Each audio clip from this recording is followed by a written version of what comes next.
Hey guys, this is Undercover Dudes all the way from Down Under, and today we're going to be looking at the top 10 new free-to-play PC games for 2019 and beyond, in no particular order. The vast majority of these games have not been featured on my previous list before, so make sure to smash that like button and subscribe for more videos on free-to-play games. Splitgate Arena Warfare is a love child of Halo and Portal, simple as that. A sci-fi themed first-person shooter with gameplay mechanics that feel extremely similar to Halo, but then add in a Portal mechanic where you can pull off insane moves that your opponent won't expect. It's a weird combination, but it really works, as it makes you think in a completely different way to most other first-person shooters by having to plan out your portal positions and flanking routes. For a game that came as an open beta only a couple of months ago, it really does hit the mark and is most definitely an underrated game that you should check out. Rocket Arena is a very weird game. It's part Quake, part Smash, and all about chaos. The premise is that every weapon is a projectile and you don't have a traditional life bar, so therefore Rocket Arena doesn't function like a traditional first-person shooter at all. If you take enough damage or you get knocked off the map, you'll get finished a la Smash style by being booted all the way to the outskirts, and then you have to wait a few seconds before being let back into the game, which can turn the tide in objective-based mode. It's a big difference to most first-person shooters where you die and respawn. Here, you never die, you just get knocked out and put back into the game.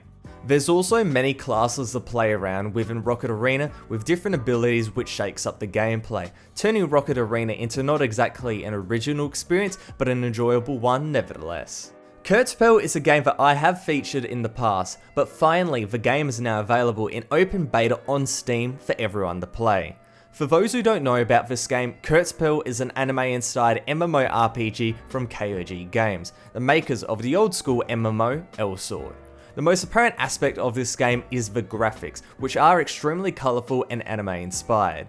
The gameplay goes and backs this up, with combat and movement being at breakneck speed, with massive combos to boot where you swap between two forms known as karmas. The art of swapping back and forth keeps you on your toes, and makes sure that the combat is always interesting. You go for a few long range shots with the crossbow, then swap to a sword, get up close and personal, back off, rinse and repeat, then add in the massive combos and the fluid movement, and it really does add to the eye candy. Overall, Kurtzpel was an amazingly looking game. Not many games hit the anime levels of insane combat, but overall Kurtzpel does just that, and is definitely a must play for any anime or MMO fan. Ironsight is a game that keeps appearing on my channel, and for good reason. It's a fantastic free-to-play first-person shooter for people who want some major Call of Duty vibes. This game has cropped up on some of my previous lists before, but I had to go and talk about it again because the game is finally on Steam, and now split into two different versions. The main Ironsight version is for North American, South American, and European players, and currently yes, the Steam page is available, however the download is not available, so if you want to play Ironsight from those regions, you have to download it from the official site. However, for Asian players, the Asian version is currently live on Steam, so you can go on the page if you're in that region, download it, it's very seamless and it gets you right in game. Regardless of what version you play, Ironsight is one of the best free-to-play first-person shooters out there. The combat is crisp, the class customization is detailed, and the maps and modes are extensive. The problems with the netcode have been for the most part fixed, and the addition of Asian servers have really helped out the community. Overall, Ironsight is in a really good state now, and so I suggest checking it out if you're a Call of Duty fan. One game you probably didn't expect to be on this list is this one, Starcraft 2. The legendary strategy game doesn't get as much talk as it should, especially because it went free to play in 2017, a change that went completely under the radar. Known around the world as one of the most difficult games out there, Starcraft 2 puts you in the driver's seat, controlling an army and their units in an attempt to destroy the enemy. The amount of depth to this game is insane, and 9 years after its release, there are still new strategies being developed and things being discovered. While the multiplayer might be a bit daunting, Starcraft 2 has an impressive campaign component that will ease you into the game and is guaranteed to provide you hours of fun. Apex Legends is a game that made a massive splash with its AAA quality gameplay, free-to-play entry point, and addictive first-person shooter battle royale format. However, it simmered down after a lack of updates. It just kind of got released and then no updates for a while and people were just shaking their heads. Introduce Apex Legends Season 2, the biggest patch so far.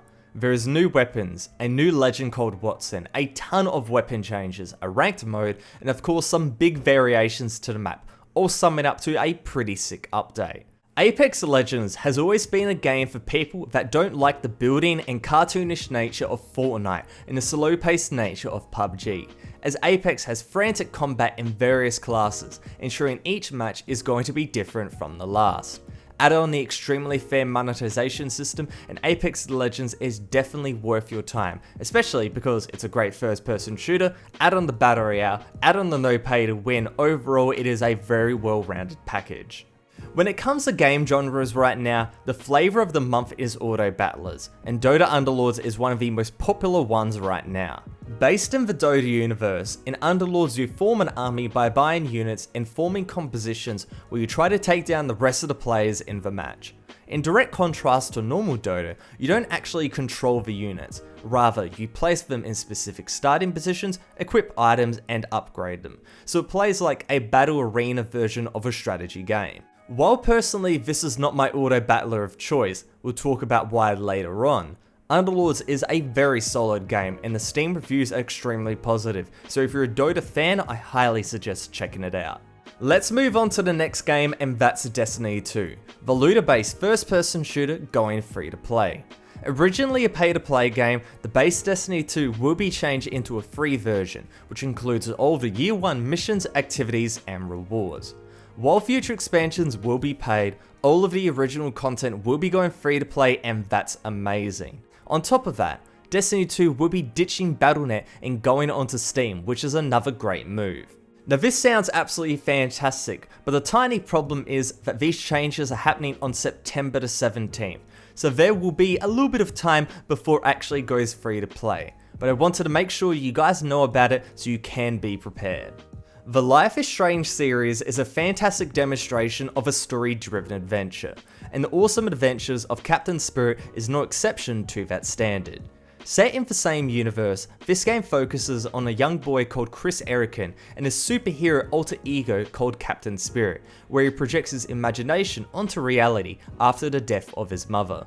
Generally, I don't feature games like this, mainly because they just don't exist in the free-to-play space, nor do I actually play titles like this that much, but I had a fantastic time, an amazing time, for the half an hour or so that this game runs for. The graphics are beautiful, and the main character Chris is a lovable character, which heavily contrasts with the dire situation his family is in. The amount of things you can do is actually quite a lot for what was basically a demo. You can go and play the little games, you can go outside and you can kind of piece together his universe, but also piece together what's happening to his father, what's happening to the people around him. And when you go and see the actual situation, the actual reality sets in, and it is a little bit moving. I highly suggest this if you love dialogue-driven games, and even if you're not a big fan of this genre, make sure to go and give it a go to see what you're missing out, because I'm not a big player of these type of games. I mostly play first-person shooters and MOBAs, so I played this, real no expectations. I hop in, really enjoyed it, and now I'm probably gonna go back and play some more of these type of games and expand my horizons, so that might happen to you, so go and check it out, it's free of course.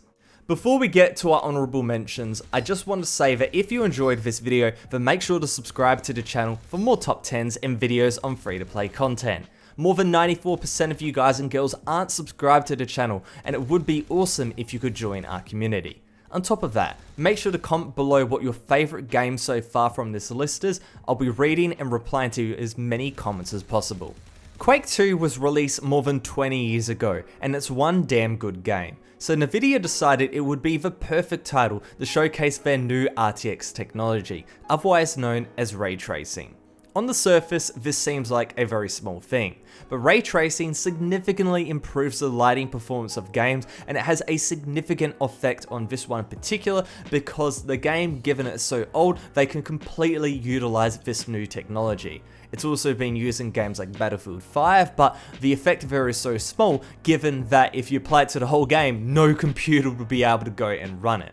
Now personally, I'm stuck on a 970, so I couldn't try this game out. But if you have an RTX card, you can download Quake 2 for free on Steam. Now with that said, if you have the original Quake 2 in your library, you can apply this render patch to the whole game. Otherwise, you can just go and download the demo, which includes free campaign missions, so you don't need the actual game on your computer. Now for the majority of us watching this video, it's a free to play video. We're not going to have the beefiest graphics card out there, so the majority of us, it's going to be out of reach. But this is a really cool idea, and if you have an RTX card, I highly suggest to go and check it out. Of all the games on this list, Teamfight Tactics is the one that I have been playing the most. I've been playing so much Teamfight Tactics lately. This game is an auto brawler that is similar to Dota Underlords, and you can place minions on the board to form team compositions and destroy an enemy. It's basically the same description as I said with Dota Underlords. Now comparing the two games, the concepts are very, very similar. So please don't take any placement in this list as this game is better than Underlords. I just didn't want to go and talk about the two games back to back. Now I have been playing a lot of this game. It's super fun seeing champions from League of Legends in this mode and trying out weird and wacky ideas to win the match by doing all these cool different strats. It is a different way to go and play video games. On a different note though, Teamfight Tactics is not a separate game and is actually part of the League of Legends client, which could be a positive or a negative. Dota Underlords is actually separate from the Dota 2 client, so you can just go and download the 700 megabytes whatever onto any computer, but for League, you gotta download the whole thing. Personally, I simply play this game more because I have more hours on League, but overall the auto battler genre is extremely fun and I really can't wait to see where it goes in the future. I feel like it's a great introduction into strategy games in a more encapsulated environment without the massive scope that you get in titles like Command and Conquer and Total War and stuff like that. It's strategy on a much smaller playing field and it's really fun, so make sure to go and check it out. Hopefully you guys enjoyed this video, and make sure to go and subscribe for more top 10s, more free to play videos, more free to play content, and so on. But other than that, this is Undercover Dudes all the way from Down Under, out.